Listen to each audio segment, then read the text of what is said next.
Hello, everyone, and welcome to episode 76 of Podcast vs. Enemies, a Destiny Massive Breakdowns show. I am your host, Impetus, and today we're doing a host switcheroo here. I've got Saint Kabr in as Cora is going out on holiday, and on top of all of that, we're coming off of an unexpectedly intense contest mode for the reprised Crota's End that has rejuvenated the in-game player base, and I think set a new standard for challenge. Saint, how's your week going, man? Welcome back. Thank you. It has been a bit of a whirlwind. So I moved, and then I just moved again. I was kind of like in this limbo between houses, which I would not recommend moving twice if you can avoid that. But I just moved again. I'm living in a new house in Austin now. I got here on Thursday, so it's been a really hectic week, and I unfortunately missed the contest mode entirely by about 30 minutes. When I was moving into my new house here, I was really excited because I found out that there was fiber internet available here. And I showed up at the house, I got my modem, and I started looking around, and then I kept looking around, and I realized after about an hour that there's actually no fiber port.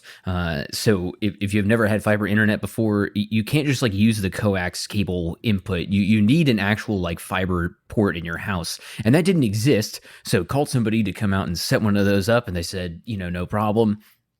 Or they never showed up. I called, they said that I had canceled my appointment because they had associated some other random phone number with my account, and they texted this person to confirm my appointment, which of course they denied and told them to go away.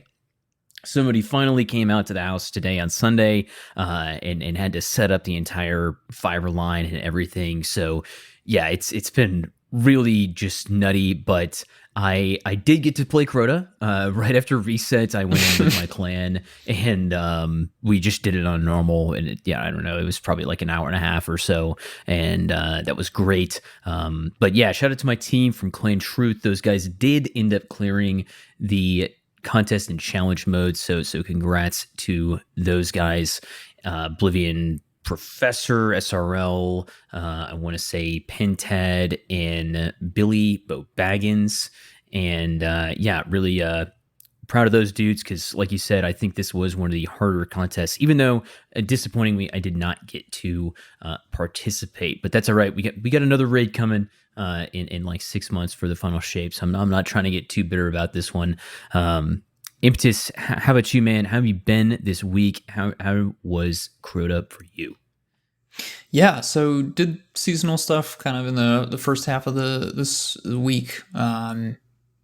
Wasn't, again, I was working on Friday. I knew kind of ahead of time I wasn't going to take time off for this. I was also expecting this to be not challenging at all, really. I think a lot of us were probably had some pretty low expectations for, well, there's no way that they can turn this into something that's going to be a proper challenge. We're just too strong as guardians. Maybe they just make the health pools really large, and then it's just, kind of a tedious slog to get through. No, it was a proper challenge. So I was watching various folks from my clan, and of course some of the racers themselves, the more well-known folks, when the Friday reset did come around. I was watching on my phone at work there. But yes, as the hours came and went, and people were really struggling, I started thinking like, wow, okay, they might have actually pulled something off here. And then, flash forward to Saturday yesterday. The original plan was that, after a bunch of people would get clears, they could Sherpa me through, and, it'd be a nice chill time. We'd, be drinking Bud Lights, having a great time with the boys. You know how it is. It's not the case. I don't think anyone that I had originally imagined running with had actually cleared at that point. So I did step in as an extra person. The group that I was running with did include Court, and as well as a few other folks from Destiny Massive Breakdowns community. So they ran me through the Abyss and the Bridge encounters on contest difficulty, and we were stopped at Eremite. didn't get past there. So we waited until about a few hours ago when normal difficulty finally became available, and then breezed through Eremite and Crota.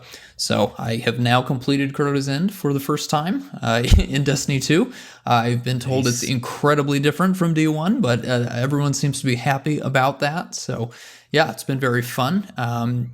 Due to the bug, I guess it's a bug is what I've been hearing. I do also have Necrochasm now, which I'm told there's a proper quest for that, but I have it. I've got Eidolon Ally and the common assault rifle. Those all dropped at the same time. There's some bug going on, but yeah. So I've played around with Necrochasm a little bit. I know. I think Court also has Necrochasm as well. Was shooting it.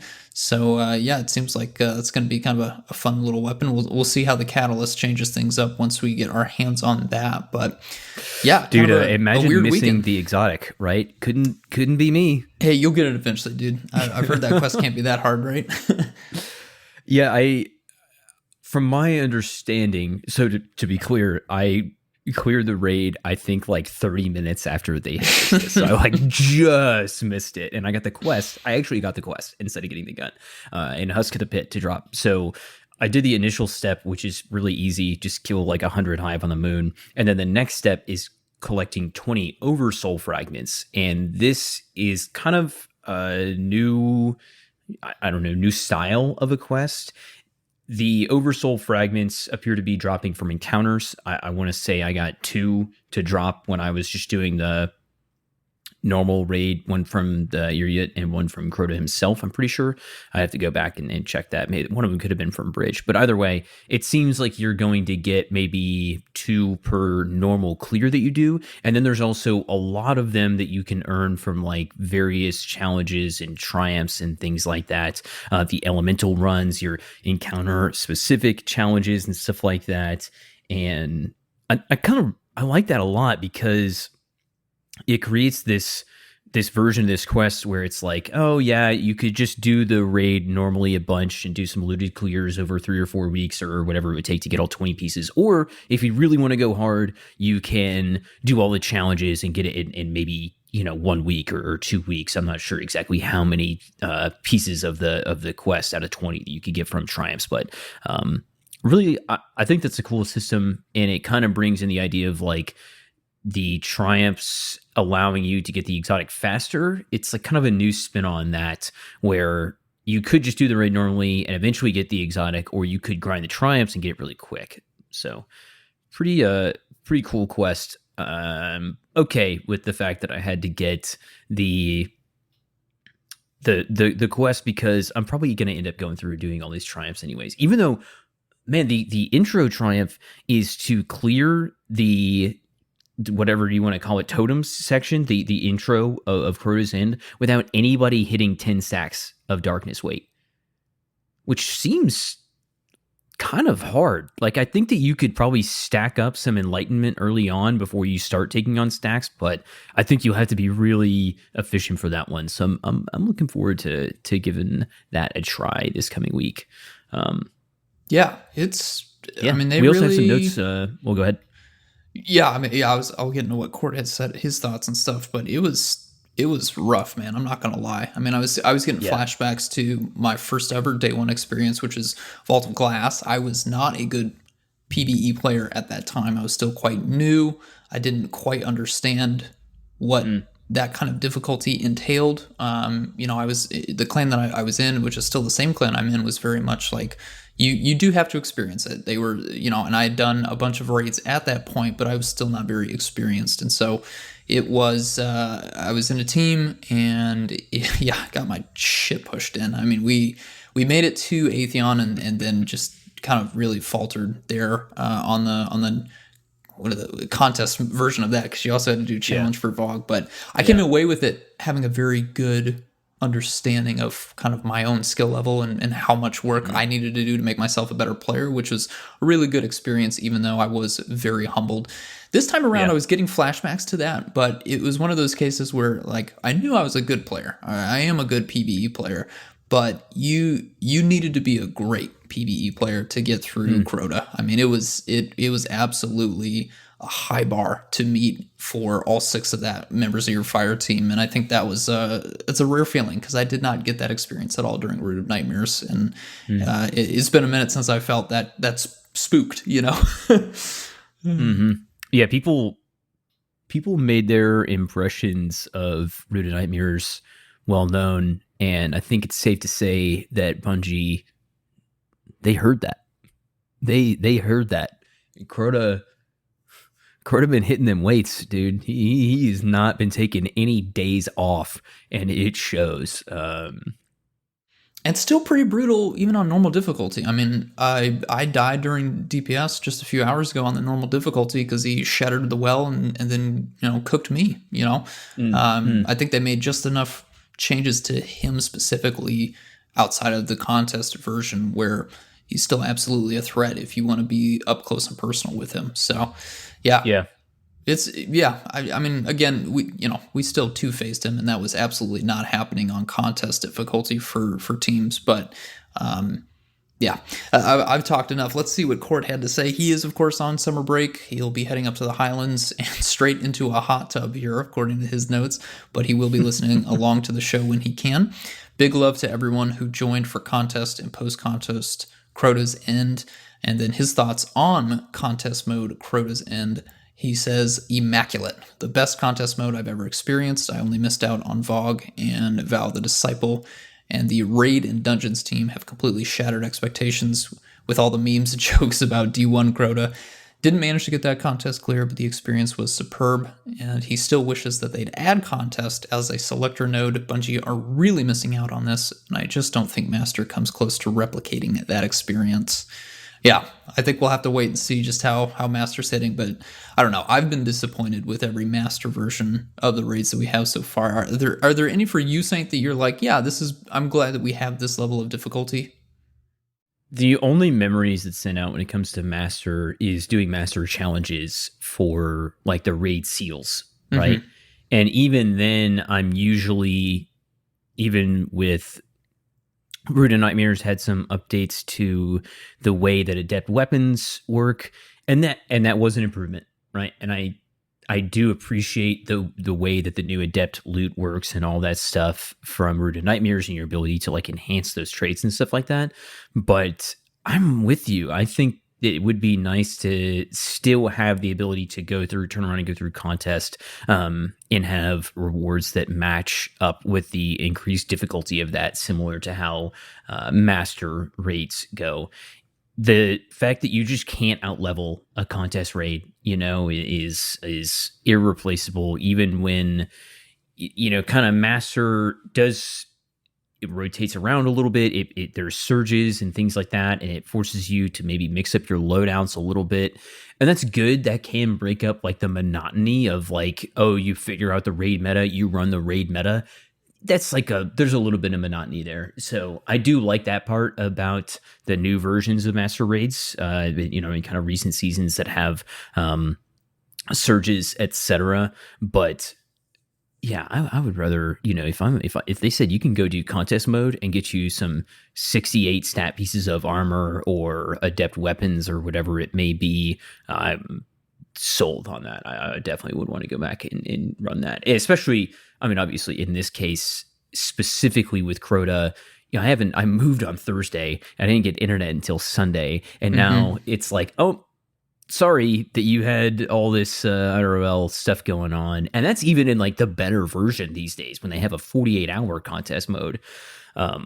Still missed it, which, I mean, I get it. It's like I'm just dealing with IRL stuff right now, but I would love the chance to go back and try to beat it with some of my teammates. But yeah. Yeah, I'm right there with you, man. Right there with you. I'm looking back on it and being like, I really should have, I wish I had actually taken Friday off and got a team together and stuff, because I think this would have been an amazing experience, even if I didn't get the challenge clear. Even just getting a contest clear during these first 48 hours would have still felt like an incredible achievement.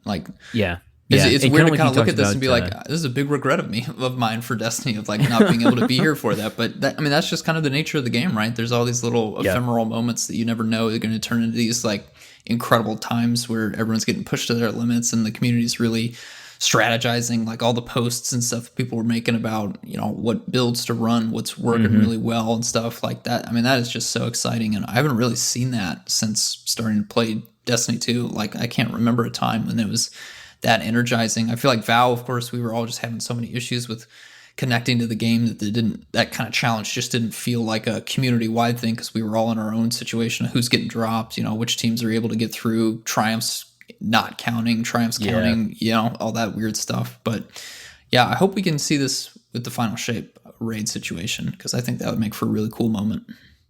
You know, the only issue that I was really seeing with the entire raid is where people would trade with Crota on challenge mode and it wouldn't give them that final triumph. So I know, like Rock was talking about having to kill Crota. Like, they killed the final Crota challenge like a couple of times, maybe 2 or 3 times before they actually got the challenge, which is annoying, but honestly nice to see that. Otherwise, pretty smooth raid event. Yeah. Like, overall, right? Pretty smooth event. No massive bugs. No other like big instability issues like Val. Yeah, I know that was a huge deal. And we've got to mention what is definitively a dynasty within our community at this point, which is clan, clan 4-time. I don't know what they're gonna what they're gonna call themselves now. You know, For Elysium. Yeah, I don't know. yeah, Clan Elysium. And their raid team got their 4th belt. Like, it's just unreal. They're kind of, if you were watching the raid race intently, obviously I couldn't play, so I'm just sitting on Twitch on my phone, you know, just bouncing in between every stream that you know, I can bookmark all the time. But they really caught up, you know, to some other teams that had made it to Crota really quickly. They not only did they catch up, they surpassed and they clutched it like crazy. So really fun to watch. Absolute GGs. I don't know what else to say. You guys are nuts. Yeah, I mean, if you got even a contest mode clear, and then if you also went above and beyond and did a challenge mode clear, truly GG's. You have our respect for sure.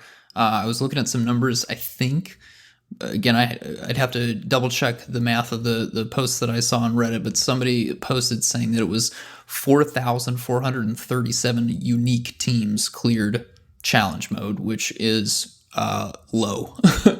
Yeah. I don't know the exact numbers for unique clears for the other raids, but Ron, of course, was just crazy high numbers. But yeah, this is absolutely one of the lowest in a long time, and especially given the 48-hour time period. I mean, it would have been shockingly low in 24 hours. Yeah, I want to say it was under 1,000 in 24 hours. I'd have to go double back and check on that, but it was low. Yeah. Like, this was hard. Yeah, if you got in there, if you cleared any bit of this, you know, good on you.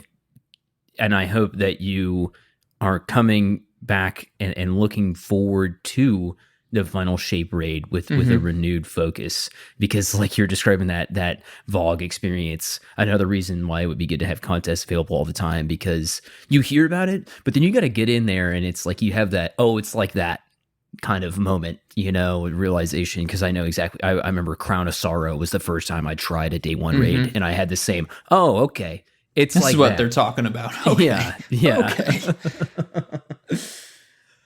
All right. Any other thoughts on Crota contests before we get into our episode here?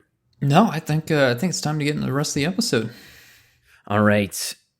We do, as always, want to give a shout out to everyone that supports the show. First and foremost, our sponsors: A Modern Viking, Asky and Monk, Bryce Aroni, Deacon, I'm K Rose, Moonlight, and This Moment. If you would like to give us some feedback on the show, support the show, you can leave us a review on Apple, Spotify, wherever you download and listen to our show. You can give us feedback directly on our socials over on the platform formerly known as Twitter. You can find us in the Destiny Massive Breakdowns Discord server, where we have an entire channel dedicated to discussing PvE, the show. Positive, critical, constructive feedback always helps with the trajectory and topics of the podcast, how we present information. Thanks to everybody that tunes in and supports PvE by listening each and every week. We greatly appreciate it. If you would like to go above and beyond and support the show via Patreon, you can visit DestinyMassiveBreakdowns.com and click on the link to Patreon, where you will get access to members-only channels in the Discord, some behind-the-scenes info, previews, Q&As with the host, and all kinds of stuff like that, as well as our annual merch drop, which you never want to miss. No, sir. All right. Impetus, what do we, I mean, we're 20 minutes in here. What are we actually supposed to be talking about this episode? Oh, right. The rest of the episode. Yeah. We're going to be talking about the Season of the Witch weapons, the 6 seasonal weapons plus a 7th one. We'll save that one for last here. But yeah, we're going to be doing a seasonal weapon breakdown. We're saving the raid weapons, of course, for a little bit later on once Court comes back. And we actually get our hands on some of those patterns because, of course, the raid weapons are craftable. Save our thoughts on how those are going to perform a little bit later, especially once we get a little bit more knowledge on some of the perks that show up. But yeah, we're going to start off with our Season 22 weapons. There are 6 of them. We've got 2 primaries, 2 specials, and 2 heavies. These weapons are craftable, each have 5 patterns required for unlocking them, and you can, of course, get them from doing the seasonal activities, which are Savathun's Spire, Altars of Summoning, and then the table, of course, because you can focus them with seasonal engrams as well. So pretty easy to get a hold of. I've got let's see, which weapons do I have? I think I have 2 of them unlocked for crafting. Yeah, Eremite nice. And Eliotic Principle. I know you haven't been playing as much as me. Have you gotten any of these? You got some good progress made on the crafting patterns for these? I haven't unlocked any for crafting, but I've actually found that the rates for just buying weapons via the table for red borders are actually pretty good. I've got 3 out of 5 on a few of these already. I think Brya's Love, I've got 3 out of 5, and then as well as the Eliotic Principle, right? The machine gun is So honestly, seemingly pretty good drop rates from just buying weapons from the table, which is nice to see. And yeah, I just have not had time, despite the fact that I enjoy the new seasonal activities, just haven't had time to grind them yet. So I'm probably going to be trying to catch up on that over the next week or so. Yeah. I think we'll probably have these. I'll have most of these probably banged out by the end of the month, hopefully. But yeah, good group of weapons here. So these all have 1 new origin trait that is called Head Rush. And the description is standing up after crouching for a short time grants this weapon a brief period of improved handling and reload speed.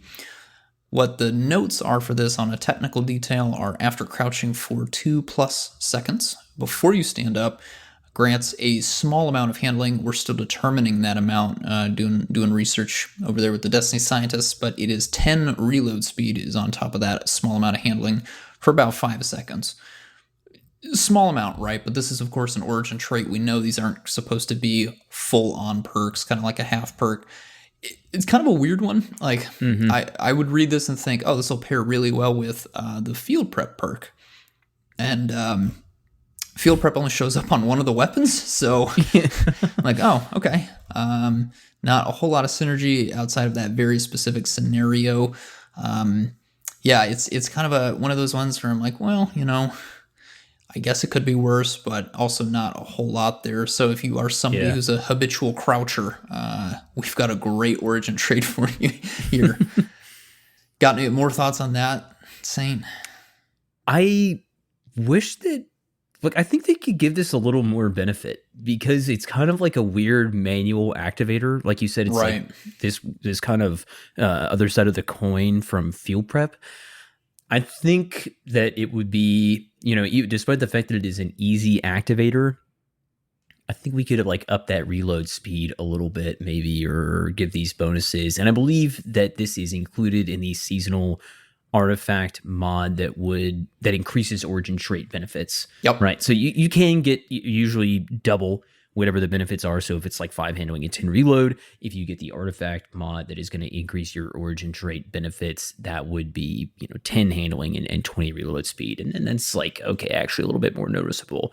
But in PvE, I find it's just kind of like an awkward thing. Like the activator for this trait is just not a behavior that I would exhibit normally. So you do have to kind of like change your just movement a little bit, which is strange, but not like it's hard or like not like it takes long. Again, it's like 2 seconds before you can stand up and get the benefits. So kind of weird, but fine.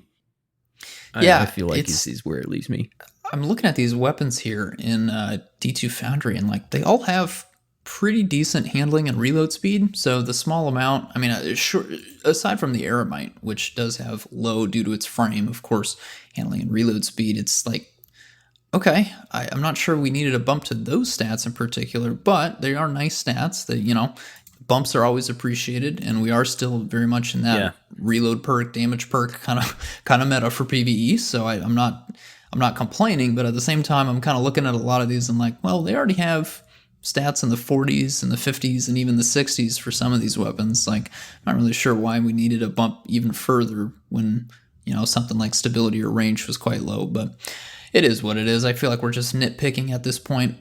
Saint, you want to talk about our first primary weapon here? Yeah, we're going to start things off with our Strand Adaptive Frame Hand Cannon, Kept Confidence. So adaptive frames, just well-rounded stats. There's no specific frame bonus. We're going to compare this to a couple of archetype peers on base stats here. So it can, kind of make things up. But again, we're just looking at base stats across these weapons. And the two competitors it's got there's some tough competition here. We got Fatebringer and Austringer. Now, I believe that this is our first Strand Adaptive Frame, right? We have some other, we got other strand weapons, but this is the first one within this weapon and archetype. Starting off with range, 46 range at base, which is tied with these guys, which is saying something. 56 stability is the worst, with Austringer all the way up at 59. 45 handling, which is the worst. Fatebringer is up at 55. 40 reload speed, again, unfortunately the worst, with the others at 46. So tough competition, but due to the fact that it is the first strand entry in the adaptive frame hand cannon list, it gets a little bit of a concession there, so it's not quite as bad as it may start off with. And again, we know it's like coming against some really standout weapons. Ias Luna, Fatebringer, Austringer are just a trio of stat monster weapons. There are some ways to get this weapon to compete with those, and honestly, it's got an interesting kind of set of stats here. When we're looking, I'll start off here and say, just when we're looking at barrels and mags, probably going to be, small bore or fluted for our barrel, and then the go-to tack mag for the reload speed and stability is just it's the go-to choice. Columns 3 and 4. Starting off with column 3, we've got Quick Draw, Invisible Hand, Stats for All, Loose Change, which is a new trait this season. I believe this is touched on briefly, but just to recap for anybody, applying an elemental debuff grants approximately a plus 50 to your reload speed for 4.5 seconds. And then Shot Swap, Air Assault, Killing Wind. And then to follow that up in column 4, we have Eye of the Storm, Thresh, Harmony, Pugilist, Gut Shot, Collective Action, and Multi-Kill Clip. So seemingly a pretty Crucible-focused set of traits here, but maybe there's something in here. Impetus, what are you gravitating towards if you're going to be using Kept Confidence in PvE? What are you going to be crafting on this thing? Yeah, Collective Action stands out just because we don't have a lot of weapons in the kinetic slot with that perk, and that's really nice, although that's definitely changed this season. That was a rarity last season, so I don't feel as much of an urge to just grab this for collective action. No hatchling's kind of a huge bummer here. Really would have preferred a hatchling on this, but I guess that was deemed too obvious of a choice. I'm not sure. Yeah, it's kind of like I can see one perk, but then the other column doesn't have something that really entices me. You know, we got stats for all in column 3, but no one for all in column 4. I guess it's probably really the reload perks, or column 3, I should say, perk selection is just not doing it for me here. Loose change is going to be really dependent on your subclass, or really how quickly and easily you can apply elemental debuffs, right? 50 reload speed is nothing to sneeze at, and that will take you, so if you have Tac Mag, for example, that would take your reload speed up to 50. Loose change then is going to get you pretty much all the way up to 100, which is nice, of course, make that nice, quick, easy reload. Probably loose change and collective action. I'm trying to think through all the different elemental interactions here, like, yeah, you can throw a Strand Tangle. If you throw a Strand Tangle at an enemy, can you apply a debuff that way? Is there a fragment or an aspect for any of the classes that can do that? Because if that did work, I'm trying to go through them in my head. Something's not coming to me right now, but if that is a way to apply a debuff, not outside of the artifact mod, I'm just talking in general here, then I could see a combo between loose change and collective action, get that reload speed and get that damage perk going. But yeah, it's not coming to me right now. So that's probably what I would do. I'll be honest, I don't know if I even want to craft this, to be perfectly... Like, round robin at least has hatchling. You know, that's our new Moona World Drop 120 hand cannon. That thing hits like a truck now after the hand cannon changes, and I'm sure Kept Confidence is going to feel pretty great too. But yeah, I am just not hard pressed to even craft this one, Saint. I'm sorry. Yeah, I think that you could build into this. I know that I believe it is propagation is the fragment that will give you unraveling rounds. And I've been using Fletched Storm and Banner of War a lot as a combination this season and the time that I have had to play, which is really fun because if you are running pretty high strength, you can get Fletched Storm up and then just throw a massive, wave of projectiles. You're getting your Banner of War way cranked up, and you would be getting loose change procced, and then also Threat of Propagation would allow you to get unraveling rounds on your weapon, and then you could use the continuity, I believe it is, to give that maybe a little bit of an increased duration or sever from the Titan melee. So there are some things that could help you activate loose change a little bit easier, but yeah, you really got to build into it. It's not like some of the other just easier off the top reload traits that we have out there. And yeah, I would definitely say collective action because we got all the Tangle, artifact mods. There's a lot of stuff kind of pushing you towards Tangles and other elemental orbs. But yeah, there's some nice Tangle cooldown stuff going on there, and that could be pretty strong. But yeah, I'm going to be hard pressed to pull me away from round robin. I've been using Subsistence and Hatchling, and with the 10 round mag, you can get you can get a couple bullets back really easily. Your threadlings are proccing Subsistence for you in that case, and that's just like a really nice combo of traits right there. You shoot a couple bullets, you kill a target, you get one back from the kill, you pop off. Hatchling generates a threadling, it gets a kill, you have your full mag back, and like, man, I'm kind of with you. This, despite the fact that it has some really strong sets on the Crucible side, something like Killing Wind that can really push your range band way out, which I'm not exactly sure how everything landed Crucible wise after all the range band changes, but I have to imagine that Killing Wind is now very sought after, right? Because it is a straight up percentage scalar increase to range. So that's really great if you want a new hand cannon for the Crucible. You get this guy with Killing Wind and a bunch of traits in the final column that you could pair that with. But yeah, PvE wise, weird to say this, but round robin's kind of pushing it out, which is, I don't think people thought that would be a dominant weapon, but it's pretty solid these days. To your point just a second ago. Yeah, good luck crafting it. Yeah. I know they've made it easier, but it's still a pain. But hopefully, until you get round robin unlocked, maybe a kept confidence could tide you over, I suppose. But yeah, kind of disappointed. But adaptives just, I mean, they feel nice, right? They're really just solid. You can really do anything you want with barrels and magazines. So kind of hard, right? It's just kind of hard to go around statistically with those. But yeah, column 3, not a whole lot there. Column 4, no hatchling or one for all really kind of hurt my enthusiasm for it. But that is just the case sometimes with weapons, right? Yeah.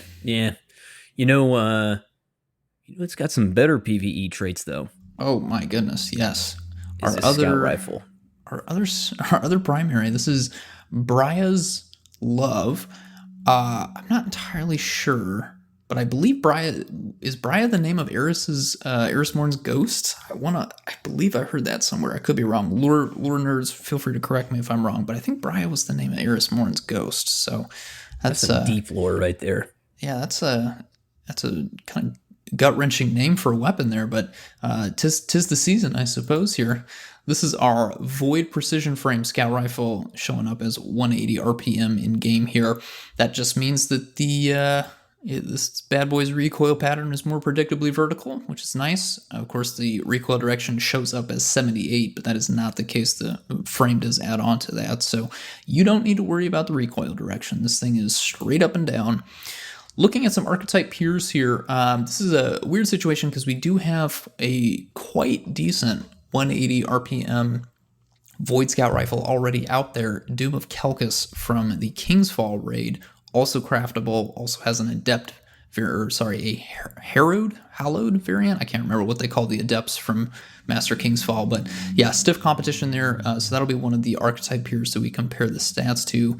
We'll also reach out and do Staccato 46, the solar 180 RPM scout rifle, just to kind of mix things up here. Brya's Love has a 48 range. That's a middling there. In my notes, I also had originally Hung Jury in there, but Doom of Kelkis has 49 at the highest. Hung Jury is a little bit higher than that, but that's a different slot, so I don't think that's a fair comparison. I'll leave that one out here. Let's see, 40 stability for Brya's. That is the worst. Staccato has 44. 47 handling, though, is the best. So that's quite nice. We love a high handling weapon. 40 reload speed. Unfortunately, the worst. Kelkis has 44.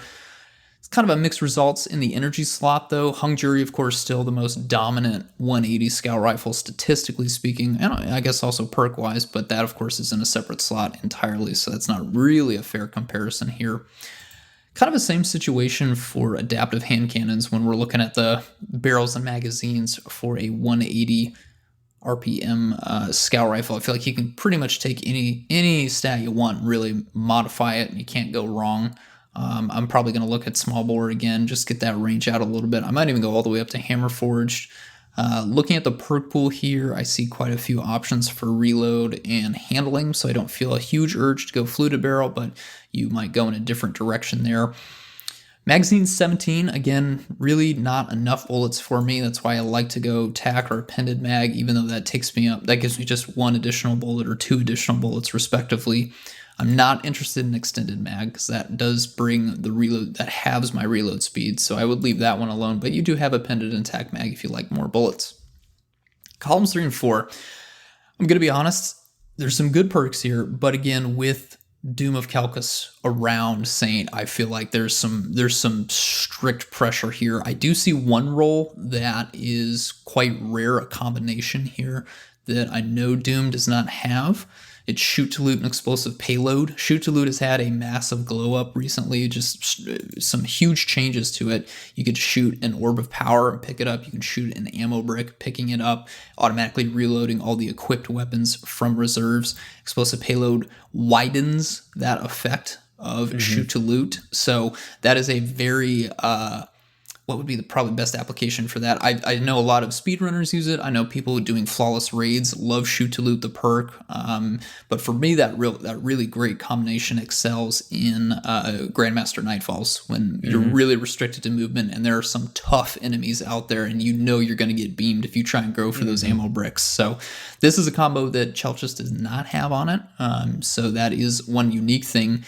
Looking at some of the other perks, I mean, this also has destabilizing rounds. Do you think you're going to go in that direction, Saint, if you were to craft a Brya's Love? Is there something else here that really stands out to you? Because there are some really good PvE options, but of course, Doom also has some really great PvE options. Yeah, destabilizing rounds is always nice. I play a lot of Void Titan.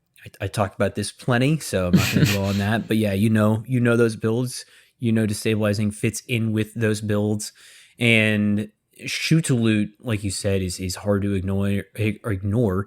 But there's one other combo on here that I believe is showing up for the first time on a scout. I'm not sure if there's any other scout that can roll it this season, but if there is, it's definitely still a new combo this season. And that is the rapid hit and precision instrument trait combo.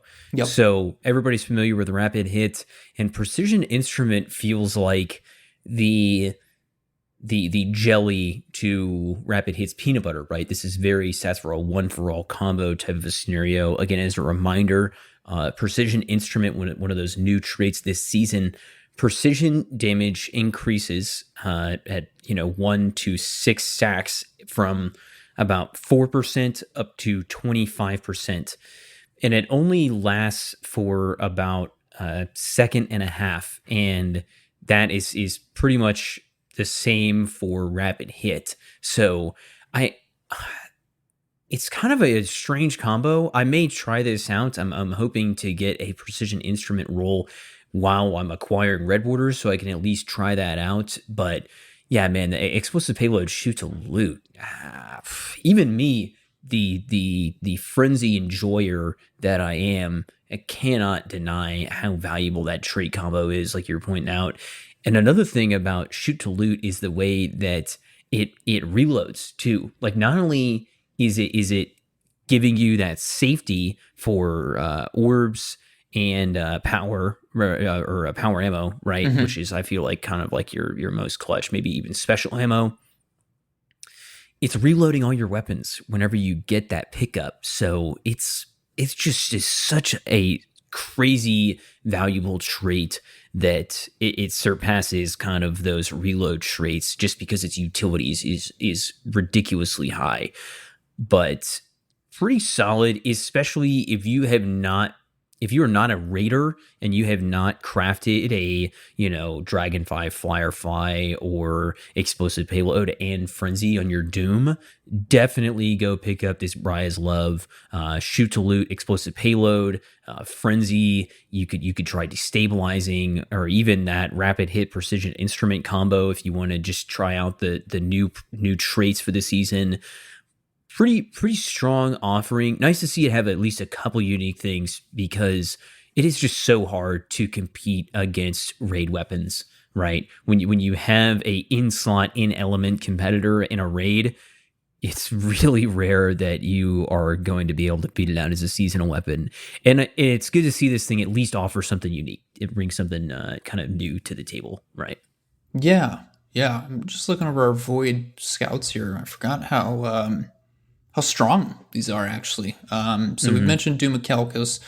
Pointed Inquiry, that was the Throne World craftable high impact frame. Not a very solid frame. Of course, I wouldn't really recommend this at all given our current options, but the Pointed Inquiry, going back even further, you did have Aisha's Embrace that had an adept variant. So we have two adept Void Scout rifles in the game. That did have some interesting rolls. I know rapid fire frame felt a little bit better for some folks, but then really the one that I keep coming back to and that I held on to for a long time, I think right up until I got Doom unlocked for crafting, was Vouchsafe. Remember that guy? Lightweight frame.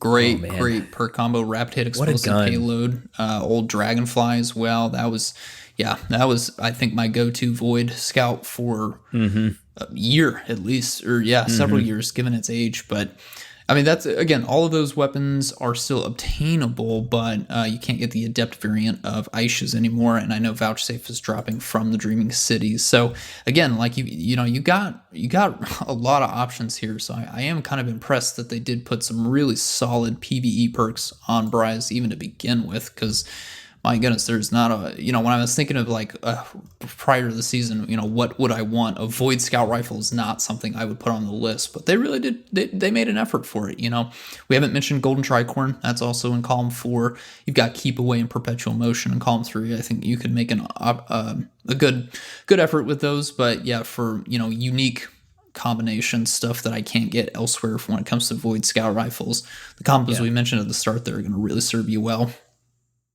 All right, let's move on to some special weapons. We'll start off here with what probably is going to be a pretty short conversation, just victim of its nature, of its archetype. We have Locutus. I mean, how do you pronounce that? I think it's Locutus. Locus Locutus. Yeah. So this is a stasis adaptive frame sniper rifle. Despite their many buffs, snipers are just not there, and this thing has some tough competition from Thoughtless. I'm, looking over the traits here, it just, you're probably better off using Thoughtless if you are going to use this weapon. Arrowhead break, recoil direction, maybe tac mag, overflow, and firing line or high ground if you can find yourself in a situation in which you are have the high ground and you get that 20% buff is a really strange trait. Also, I just want to say real quick, I'm waiting for this to like pop up somewhere where it's like the meta pick, because firing line is obviously has a much higher requirement. Within 15 meters of 2 allies, you get that 20% increase in precision damage, but you can kind of proc firing line anywhere versus high ground. You got to have like the right geometry for it. And a lot of the other stuff on here is just not gonna be really worth it.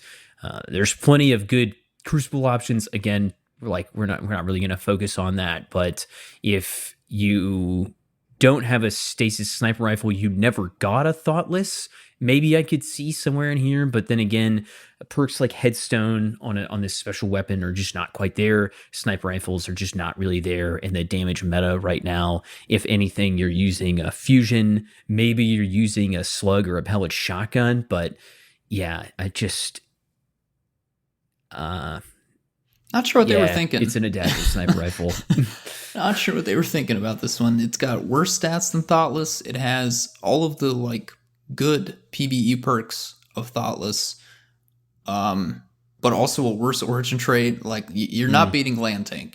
That's kind of the pinnacle of origin traits right there. And not only that, but like Thoughtless is dropping from the Vox Obscura exotic mission now in the rotator. So that's true. You can go get Red Borders. It will take you a long time. I'm not saying that's easy, but like you technically still do have access to that weapon, even for crafting, or if you get really lucky with a random roll. So like, yeah, I don't feel. I'm sorry, but the weapons team did not do Locus Locutus any favors. They really didn't. This should have been either a different frame, or they should have changed up the perk pool even more, because there's just not enough difference. Like, I don't know. Yeah, I really don't understand it. I'm sorry. when I'm really comparing these two, yeah, like you said, first of all, Land Tank. Dude, what an insanely strong 5% DR and 10 resilience that you can stack up to 3 times on kill. It's defensive rampage. It's obscenely strong. It has been and probably will remain so. The only thing that stands out to me on Locus Locutus here, you could get an enhanced opening shot. And that's not even for our sandbox. Like that is a standout thing. That's its standout thing to me. And that unfortunately just does not really impact our sandbox that we play in the vast majority of the time. You've got box breathing on here, but box breathing it got nerfed and it never came back, which is sad. But that I feel like that's just the truth with box breathing. Buff box breathing, I guess. I don't know. That's all I got. Buffett and PvE. I I don't know how you could possibly do that without putting it back into a scenario in PvP. But another strange thing is that, like, I don't even think that box breathing would allow you to one tap. It's only, well, I mean, it's affecting your crit. So I guess maybe you could kill somebody out of a super, but man, that's niche, dude. That is niche. I think we're good on snipers. Like, I don't think we need seasonal sniper rifles for a while. I think there's enough options for like all the elements. I mean, I could understand this maybe if it was Strand, but we just got a Stasis sniper rifle last season. It was a rapid fire, and rapid fires right now are the best of the snipers, and they're not. We still don't use them. So like, Yeah. I don't know why they followed up with a second Stasis. Yeah. Okay. Yeah. We've spent way too much time talking about this. Let's You don't go need into something this good, weapon. though. We got something good to follow this up with. What is our second special weapon? Special weapon here. This is the Aeromite. This is a high impact solar fusion rifle, which they're having some time right now. They are currently the best for damage. Really, really great for single target damage. Not depending on your rolls, it can be burst, but also you can really chunk down beefy targets here. This was, I know for a fact, a huge priority for a lot of people going into the Crota's in day one raid, making sure that you did have a solid special weapon. If your exotic was going to be in the heavy, making sure you had that decent chunk damage special option here. Loaded Question was, of course, another popular one here. But yeah, Eremite, of course, because it's craftable, was one that I know a lot of people were going for when it came to focusing those seasonal engrams. So high impact frame fusion rifles have a 960 charge time. Frame bonus is just slow firing, high damage, pretty much what it says right on the tin here. We will be comparing it to Loaded Question and also Glacioclasm, all the way from the Dawning. Remember that bad boy? Well, you're going to remember it after I break down the stat packages here, because Glacio is probably one of the strongest fusion rifles in the game here. The Aeromite has 51 range. That is worst. Glacio has 63, a wide margin in a very important stat for fusion rifles. Aeromite has 22 stability. That's the worst. Glacio has 29. 26 handling compared to Glacio's 33.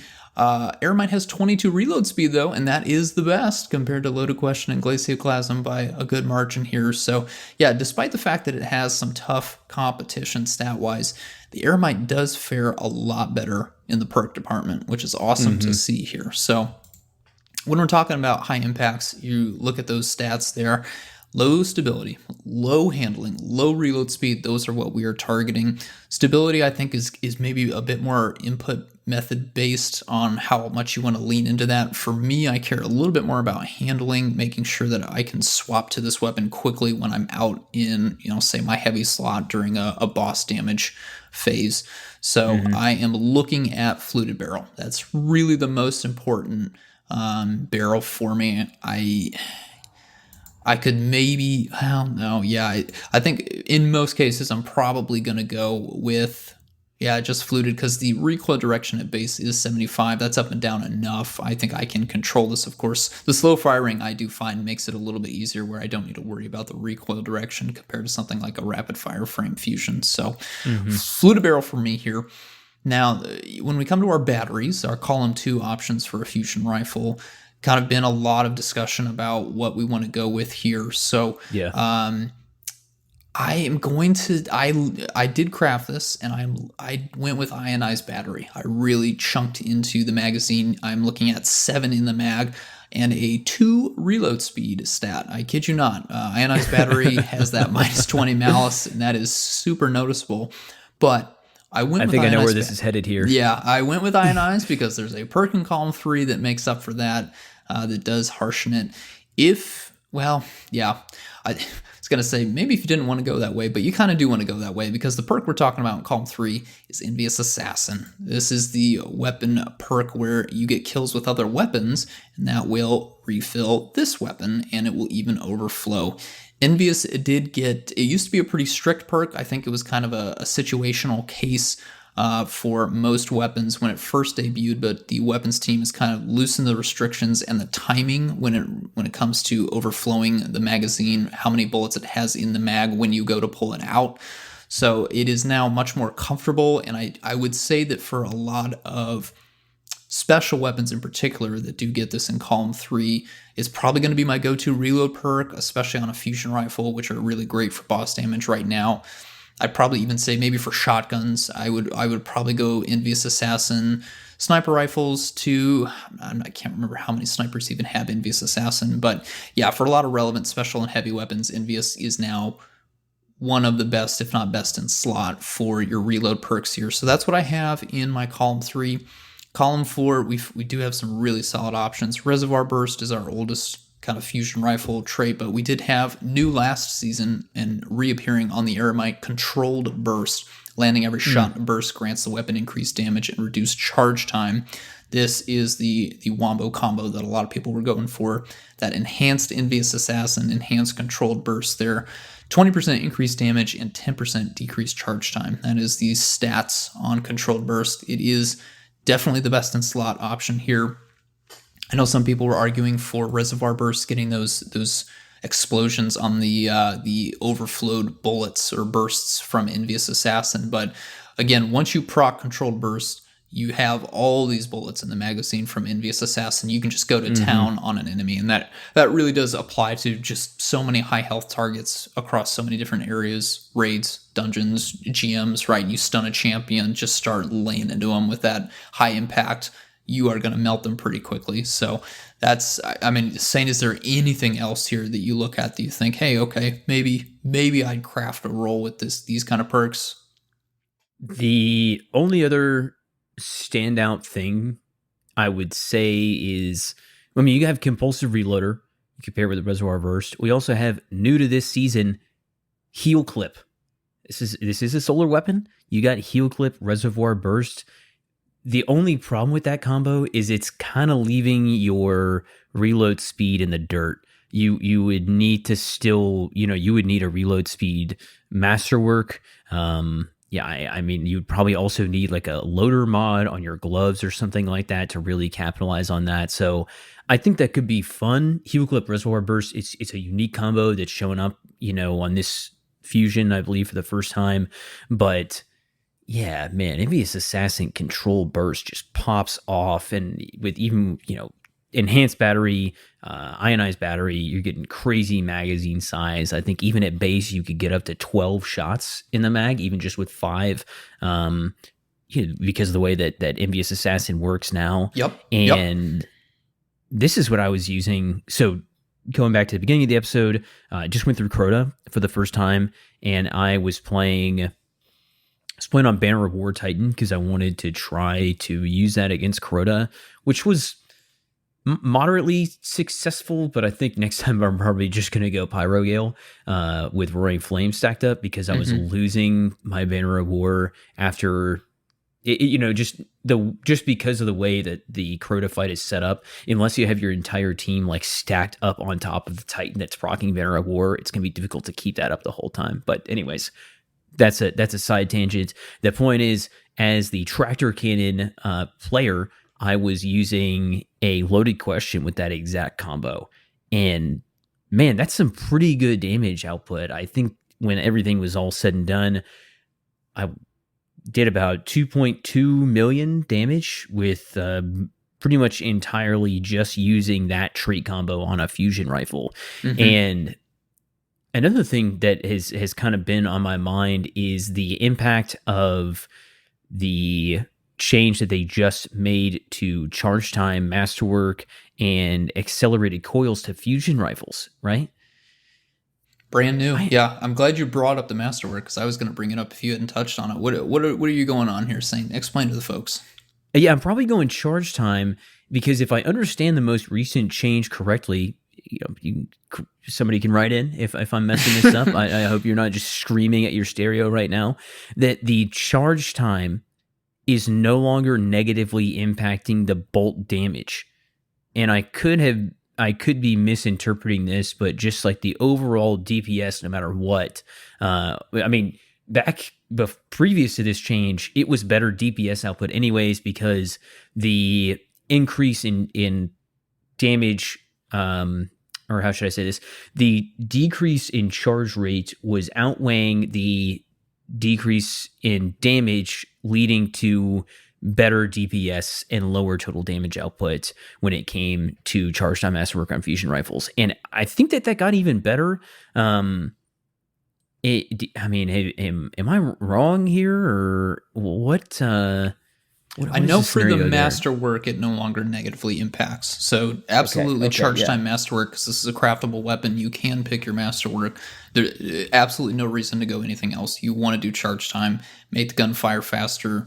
It will help. You'll notice it. It's so nice. Mm-hmm. I can't remember for the batteries, though, if that part got changed or not. So yeah, but I mean, in that case, it's like you could still go, even if you don't want to go that route, you could go like enhanced or ionized battery.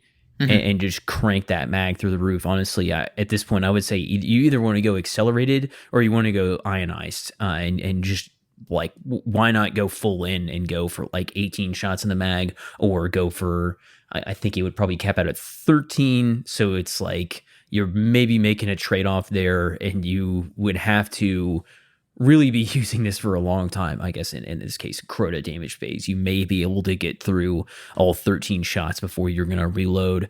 Not sure about that one. Just need to run through the raid and stuff like that more. But considering this was previously only a trait combo that's available on a Nightfall weapon, and you can just go play seasonal activities and craft this, dude, this is a must-have. Yeah, I totally agree. Must-have weapon here. And I think that it will become quite popular as Tractor Cannon has worked its way into the meta. Special weapons are really a big concern. It's like perfect storm for this weapon to just take a nice, firm seat in the PvE meta season 22. I did just look up here. So accelerated coils and liquid coils did not get changed. They are still a 2% decrease to the damage. Those affect damage still. It's just the masterwork does not shift your damage profile, your impact stat down. Yeah. So that part is, I mean, I guess that's good. Yeah. Right. Because then it's like, there's no, it's not like you masterwork the weapon, it gets worse. Which, right. Yeah. Which used to be the case. Yeah. That was just not it. So glad to see them tackle that. Any closing thoughts on our fusion before we jump into our couple of heavy weapons here?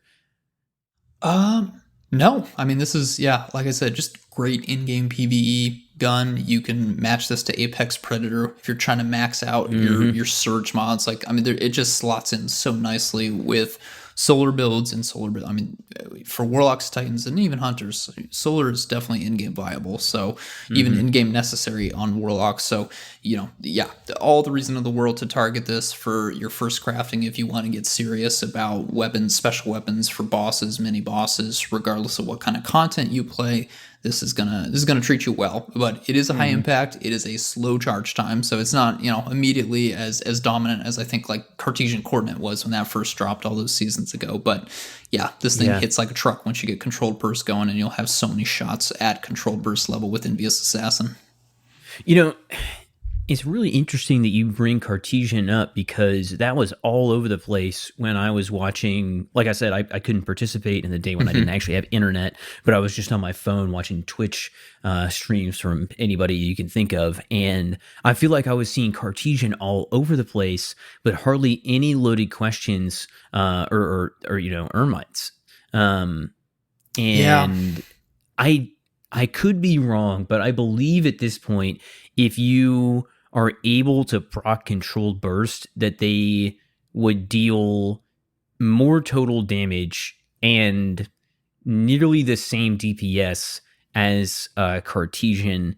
So I think this gets back into kind of, maybe we need to go back and do some search on that, and that conversation that you and Court had referenced about really getting a good understanding of what does better mean when it comes to damage, burst, sustained, total damage output, and all that kind of stuff. But I definitely think that for a long time, your Vorpal Cartesian just kind of dominated, and now all of a sudden I don't think it's such a clear winner, or at least it's very close, if not better. I'll have to do some more research on that before next week's episode. We'll do a little mini segment. Sure. Yeah, let's get into those heavy weapons. So what's first up on the chopping block here? Yeah, we have the Eliotic principle, I believe is how you pronounce this guy. It is a arc rapid fire frame machine gun.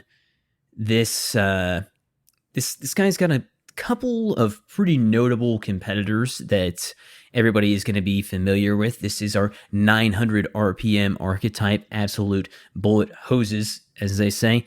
When we look at competitors, we got Retrofit Escapade, absolute the top-notch weapon. Yeah. And Recurrent Impact, another weapon taking advantage of that incredibly strong land tank trait that we were both just gushing about a few minutes ago. I mean, for an ad clear weapon, having something like land tank on it, dude, oh my gosh, really, just really strong and really great ammo economy with the ability to enhance those traits on Recurrent Impact and really great damage output from Retrofit. So what does Eliotic Principle have to bring to the table? Well, we'll start off with some base stats here. 26 range, kind of in the middle. Recurrent is just above that at 27. 34 stability is the worst in the category with Retrofit, way up at 44.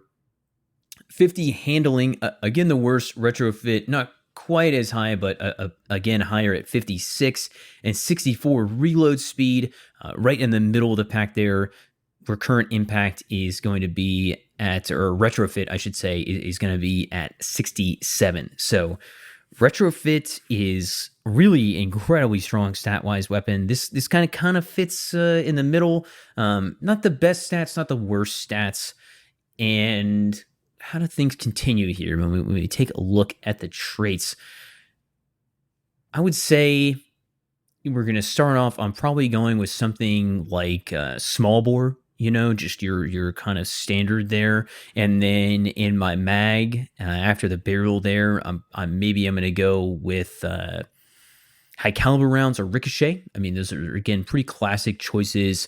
Could go for a magazine perk, but you've got alloy, appended, and extended mag. So maybe appended for those extra bullets in the magazine, but we're starting off with a base mag of 75 here, which is already pretty strong. Columns 3 and 4, not a ton of great options for PvE. Zen Moment, Ensemble, Offhand Strike, and Eddy Current, which Eddy Current is a trait that we've talked about a little bit before. We don't see pop up a ton. Temporary increase reload speed after sprinting, which is improved when you are amplified. That lasts for about 3 seconds, but still not a super strong trait. And then over in column 4, there's a lot of tap the trigger, range finder, and on the PvE side, really here, we've got Harmony, Adrenaline Junkie, Adapted Munitions, Golden Tricorn, and Target Lock. So a few of the traits that we would see on our competitors' Retrofit Escapade and Recurrent Impact. If you're gonna craft this thing, what would you be throwing on columns 3 and 4 for your main traits, Impetus?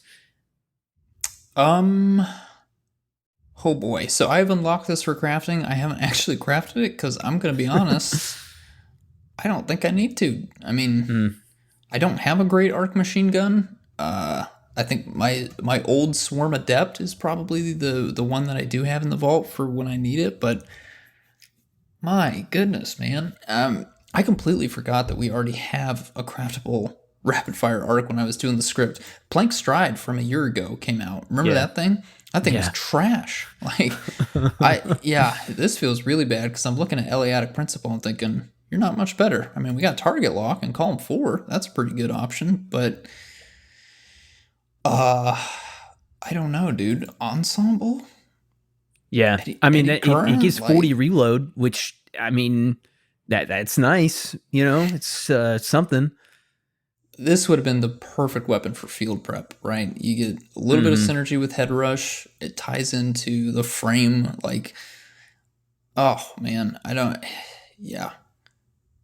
it's not doing it for me. I'm sorry. Like, you do. I'll say that you have a combo between well-rounded and golden tricorn. Like those perks have synergy, and I know the new swarm also gets that combo as well. But I don't know. I'm not just chomping at the bit to craft that. Like we do. We can talk about the raid weapons out there. There is an arc adaptive machine gun in Crota's End that has a much stronger perk pool. Adaptives aren't the best machine gun frame, but I'll take strong perks over decent frame and just one perk in column 4 that is decent. I'm not feeling this one, Saint. I'm sorry. Yeah, and which is, so we were talking about Plank Stride there. Eliotic Principle does beat out Plank Stride on every stat. We were really comparing it to more of our kind of current competitors in the meta. It is better than Plank Stride. It's not saying a ton. And I think what really gets me about this weapon right here, the Principle, is you have a few traits that just don't have like their counterpart, right? You have target lock, but there's no triple tap, 4 times a charm. There's no envious assassin. I mean, imagine an envious assassin target lock on this. I feel like could totally jump up the conversation. Now it's like you have a way to easily overflow a massive mag that can max out on target lock, getting up to that 40% damage buff, which is why it's 4 times on retrofit, right? That just helped it absolutely blow up. I mean, you also have fuel prep on that, and you have it on recurrent impact. And it's just not here. There's just really little to the reload perks here. I don't know. Maybe I would love to see a buff to Eddy Current. I think that we talked about this a few episodes ago when we were talking about some other arc weapons, but he's got to be a buff to Eddy Current. Golden Tricorn is fine. Adrenaline Junkie, also, solid PvE trait, but yeah, target lock is just totally missing a good ammo trait to pair it with. So, I mean, I'm probably going to go Ensemble and Golden Tricorn, or maybe Adrenaline Junkie. Probably Golden Tricorn and Ensemble, but still really just not super interested in that. And which is a shame because, like you said, Blank Stride was also not, I mean, it's fine, not a great weapon that didn't have a ton of great traits, but even that had like Grave Robber, Swashbuckler, or something like that, some more of those kind of classic trait combos. But yeah, not the best showing here for machine guns, especially with the raid competitor coming out this season. Really would love to see a buff to Eddy Current. Really wish it had a better ammo trait going on. Yeah, this is not you don't need to pick this one up. This is not an Aeromite tier option. Speaking of one that I don't think is like a necessary pickup, but it will definitely be nice if you're looking to round out your arsenal, if you're trying to go for some of those better options here. We've got our final seasonal weapon here, our final crafted weapon to touch on before we get to our mystery 7th weapon, but this is the Semiotician, strand, high impact frame, rocket launcher. It is showing up as 15 RPM, actually 47 RPM truly. High impacts are kind of the baseline is kind of how we refer to that frame. Rocket launchers, yeah, they're fine. You could do better and you could do worse. So of the 4 frames there, they are 3rd from the top. They sit above precisions, but below aggressives and adaptives. So this is right now the best strand frame rocket launcher. We did get crowning duologue last season for the seasonal activity, the summer one. What is it? Solstice. That's the name of it. Solstice. Yeah. That was precision frame. So worse damage.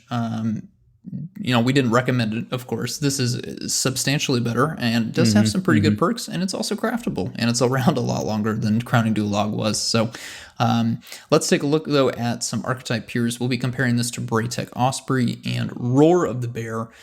Semiotician has 44 velocity, that is highest by just 3 points, 69 handling, highest by 4 points, 38 reload speed, which is highest by 4 points there. So it's fine. It does beat out its competitors in the important stat categories for a rocket, which is why we mentioned those 3 specifically here.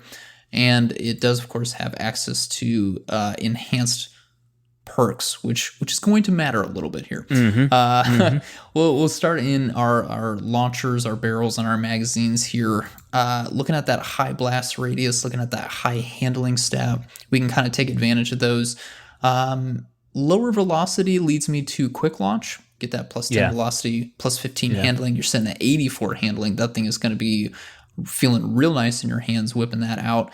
Velocity at 54, I think, is fast enough. That'll do the job here. I don't think we need to go. I'm trying to look at some of the other options I recommend.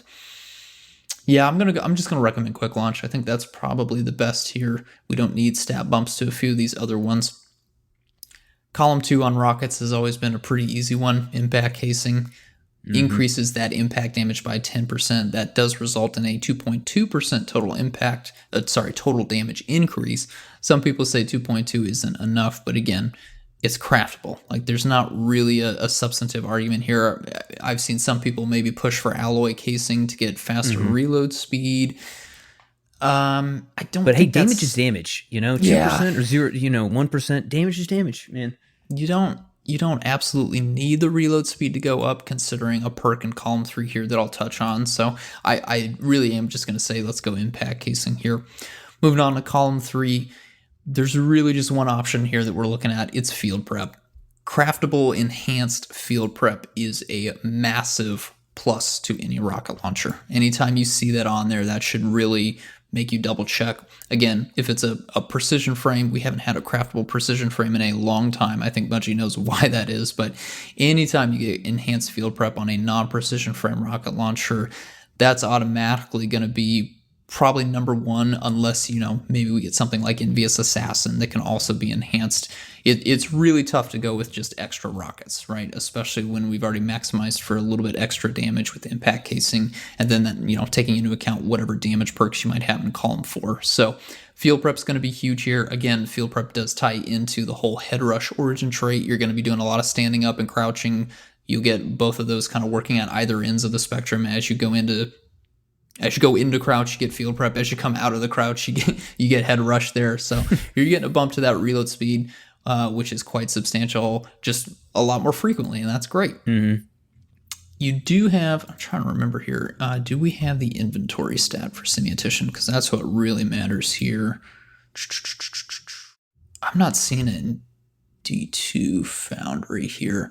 I don't think it's out of, I believe Court said it was not out of band, so I don't think there's like a huge bonus to that, if I'm remembering him correctly. I know he did put out the rocket launcher guide here, so I really hope I'm not admitting that I didn't look closely enough at the Semiotician on that infographic, but I believe the inventory stat on this isn't particularly strong, which means that there isn't like you need to go get this because it's going to give you a lot of rockets, but enhanced field prep still does get you there. Of course, column 4 perk here, Saint, I think it's pretty obvious too, even though this isn't, a meta frame option here. We do have a pretty meta trait in column 4 bipod, right? Enhanced bipod plus field prep. We're getting a ton of magazine capacity and reserve pluses with those two working together. You're hurting your stats, but you're hurting, number 1, blast radius, which is already naturally high on a high impact, right? Like if I'm going to take a malice to any stat on high impact, you do kind of want it to be blast radius with bipods procced here or selected, right? You're taking that 90 blast radius down to 60, which is still quite high, especially in relation to other rocket launcher archetypes. You are significantly hurting reload speed, but remember, you've got field prep, right? That's why we combo that there. I mean, you've got explosive light, you've got things like frenzy.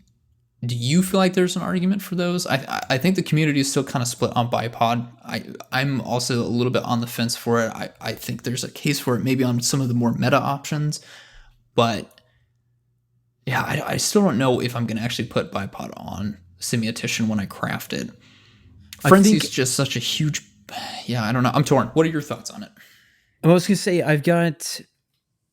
I got my Bump in the Night, which we meme on a ton, but like Bump in the Night is a good weapon. And I have that with Enhanced Fuel Prep and Frenzy. So in this case, it's like, okay, I have my high impact. That is a stasis, is a strand. There's a little bit of a difference there. But given that I have that already crafted in my vault, I use that thing plenty. I would say I'm going Fuel Prep Bipod just because it allows you to hold an obscene amount of rockets. It's kind of just fun at that point. Bipod, as far as real like high-end damage meta here, is still being beat out by bait and switch. If you're able to really hit those weapon rotations, bait and switch is going to do more total damage. That is not to say that Bipod is not a good trait after its most recent buff. And the other thing about Bipod versus bait and switch that I think like the biggest kind of argument I've seen for Bipod is that it's more forgiving. Bait and switch, every single rocket, because of just the way that rockets are designed, that you miss is a huge loss in your overall percentage of damage, right? Bipod kind of takes that pressure off a little bit. You're still having to land a lot of rockets on whatever boss that is, but the point remains that it's like not quite as punishing if you miss a rocket. You're shooting a total of 14 rockets or something like that instead of like 9 rockets or whatever the case may be. So a lot of rockets and a little more forgiving, and it's craftable. Again, this goes back to the whole, are you raiding? Do you have a crafted Apex? Have you been grinding, your Kali checkpoints over the past, season or so? Or have you just not even set foot back into reprised Last Wish? If you haven't, you don't have your crafted reconstruction enhanced, Apex Predator, then, this fuel prep bipod, Semiotician, okay, not a bad weapon here if you're looking to kind of be able to go from being a player that is just engaging with seasonal stuff to engaging with you want to go run Crota's End. You got some options here, right? You could get your Eremite, you could get your Semiotician, and all of a sudden you've got some pretty good loadout options that you're able to bring to the table from just playing seasonal stuff, and not even going into a raid if that is just not something that you want to deal with, or you don't want to go back and farm the raid just to do the new raid. Whatever the case may be, pretty solid option, I would say overall. Explosive Light, I mean, it's still solid. It's not a bad trait. It was the trait for a long time, and I think it's just recently, right, that it's kind of been crept on a little bit. But yeah, that enhanced the field prep, 55 reload speed, a 0.8 times reload speed multiplier, and a 0.8 times ready stow multiplier. And it gives you 40 inventory, right, which I think puts you up to, let's see, I think if I remember correctly, it's 9 rockets in reserved if you're using enhanced fuel prep. So right at base, and then with your reserve mods, you can get those numbers up. Yeah, It's a tough argument. I mean, they're gonna have to put out a really, really solid strand rocket launcher to overcome this, right? Which is going to have to be aggressive. It's going to have to be adaptive. I think realistically, it'd probably have to be craftable too. I mean, maybe they could go the cold comfort route and put it in a dungeon, right? We got 1 more coming out this year. Yeah. Got 2 more coming out the year of the final shape. Maybe we do get something crazy like the strand adaptive with Envious Assassin, Bipod, Bait and Switch, something that we've seen before with cold comfort. But again, those are going to be random rolls, so your chances of getting that better option going to be real slim. Granted, the frame just does more damage at base than high impact, so it'll be a trade-off. So, I mean, this is going to tide you over, is kind of what I'm getting at here. Is like, don't, it's not great. It's not the best, but it's going to do just fine. I think, it'll be interesting to see.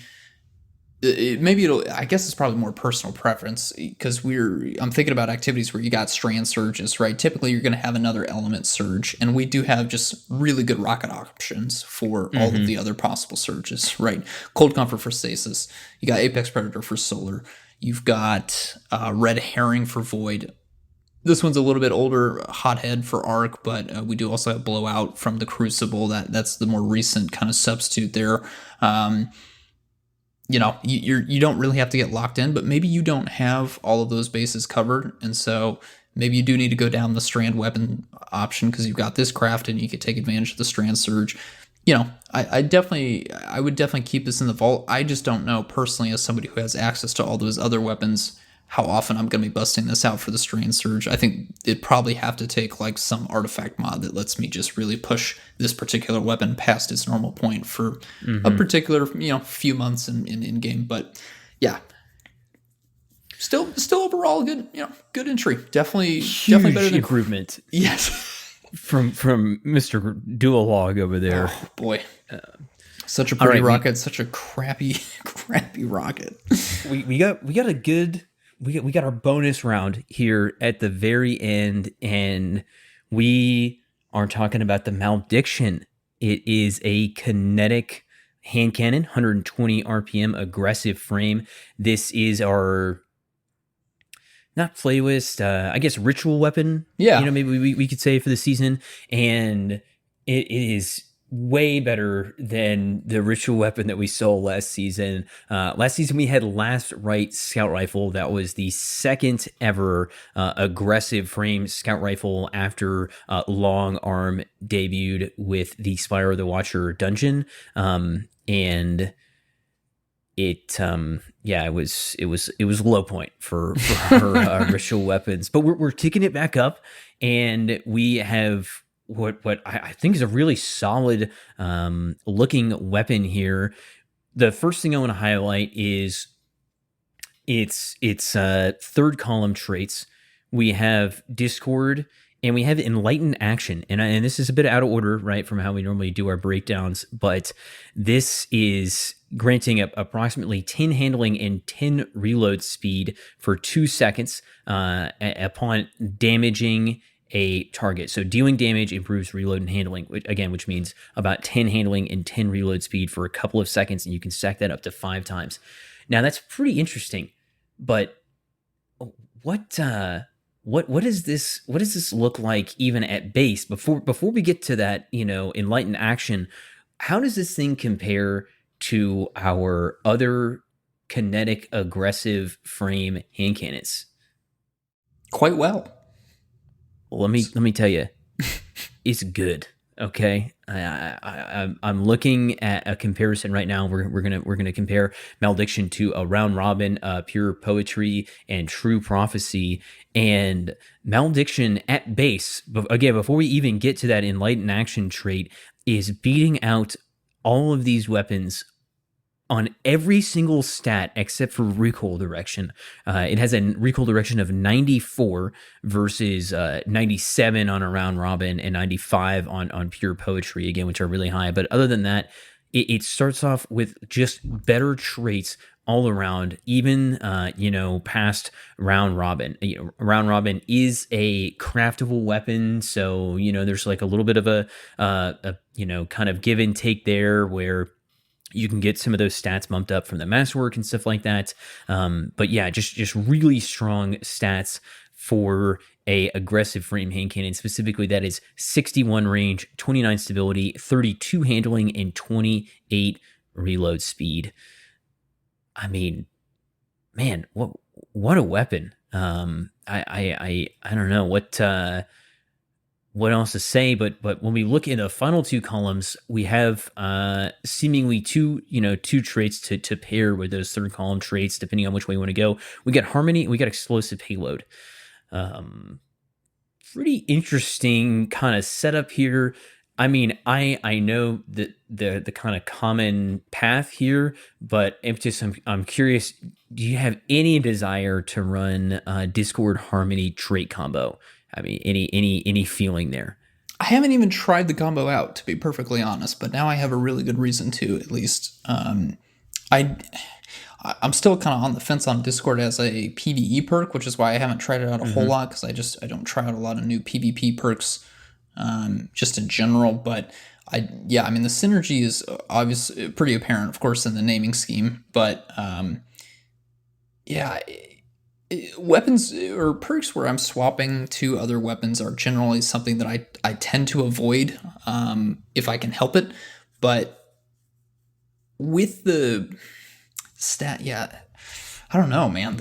I know that Discord can be quite powerful when it's active. The final blows do refund ammo, so I mean that part of it is could be quite devastating in PvE and just kind of helpful in PvP. But yeah, I don't ever go for Harmony as a damage perk in PvE, especially not when explosive payload is right there. So I don't know if I'll try out like Discord explosive payload. I do want to absolutely try out Enlightened Action explosive payload. I'm very curious to see if the 2 damage ticks from explosive payload give me 2 stacks of Enlightened Action, or if it happens so fast that it only counts as 1 stack.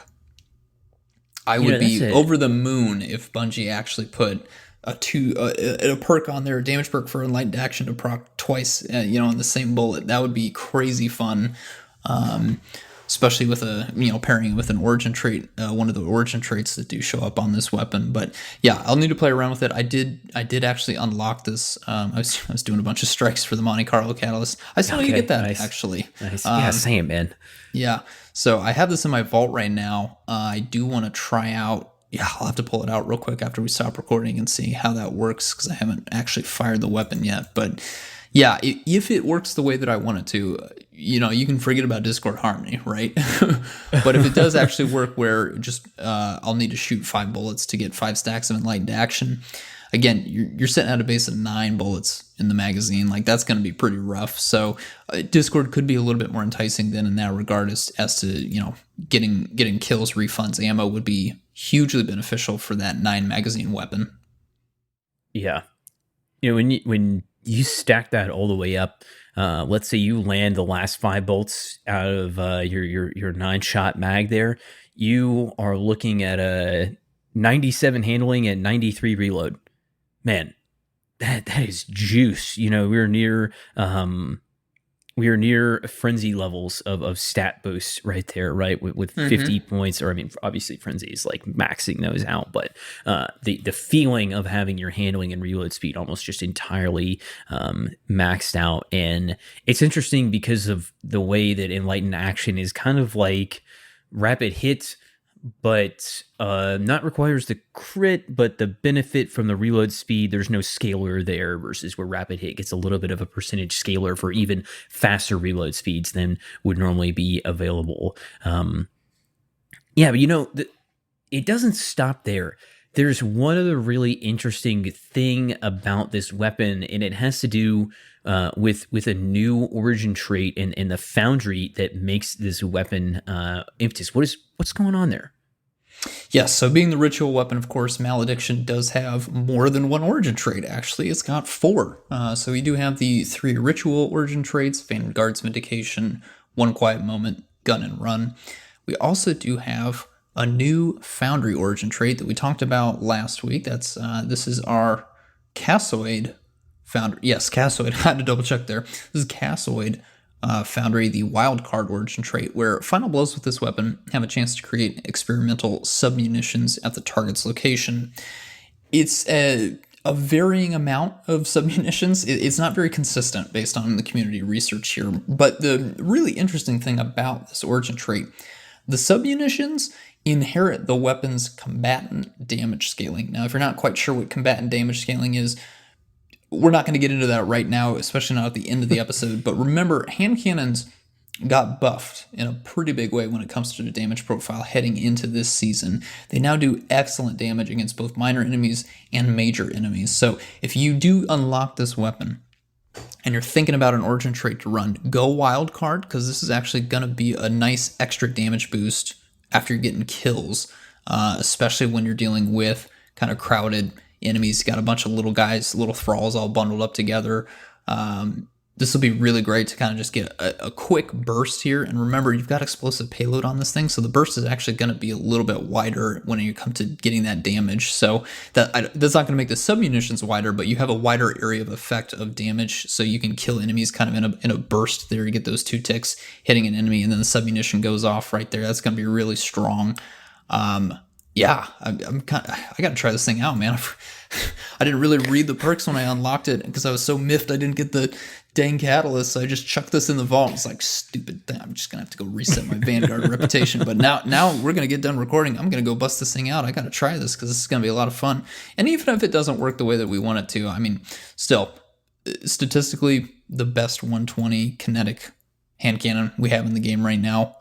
Very easily obtainable, I would argue, for this season. Of course, if you're listening a little bit later on, I believe these show up in the exotic kiosk the season after. I'll need to double check that, but I believe that's how you can acquire the older ritual weapons once they've expired past the season they debuted. So I don't know what the cost is for that, but it's not like it's been sunset or disappeared kind of in the same way that older seasonal weapons have. So I mean, this is still going to be quite nice. We do have a hand cannon mod this season for champions. I don't think this is going to be a terrible option necessarily if you didn't get that spare rations with like kinetic tremors from Season of the Deep. This should absolutely tide you over, even even if you're still trying to go for that special kinetic tremors option in your arsenal. Yeah, definitely feels like the best ritual weapon we've seen in a while. Not just like perk and trait wise, but also something truly unique as far as being a new weapon. I believe the only one from its manufacturer, right? The only hand cannon from Castaway in the game, because there's really only a few weapons in the game that have shown up from these new foundries, or maybe not necessarily new foundries, but foundries that have just become more established within the Destiny 2 sandbox, which is awesome to see.